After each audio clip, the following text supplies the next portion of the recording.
مجھے یہ فیل ہوتا ہے کہ جب ٹی ایل پی احمدیوں کو گھروں میں گھس کے مار رہی تھی ریاست کو پرواہ نہیں تھی. جب ٹی ایل پی ان کے قبرستانوں میں گھس کے قبریں کھود رہی تھی ریاست کو پرواہ نہیں تھی. جب ٹی ایل پی نے تھانوں پہ اٹیک کیا ریاست کو پرواہ نہیں تھی. جب وہ بقر عید پہ آ کے لوگوں کے گوشت بکرے اٹھا کے لے گئے تب بھی پرواہ نہیں تھی.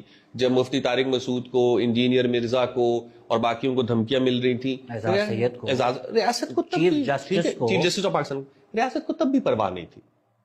ریاست نے تب جا کے ٹی ایل پی کو کریش کرنے کا پلان بنایا جب وہ اسلام آباد آ رہے تھے امریکن ایمبیسی کے سامنے پروٹیسٹ کرنے، اور امریکن کے ساتھ آپ کے اچھے تعلقات ہیں. تو اس کا مطلب ہے کہ اگر آپ اس چیز کو جواز بنا رہے ہیں کہ چونکہ ٹی ایل پی گنڈا تھی اس کے ساتھ یہ ہونا چاہیے تھا، یہ اس لیے غلط ہے، یہ آرگیومنٹ میرے حساب سے اس لیے غلط ہے کہ ریاست آپ کی سدھری نہیں نا.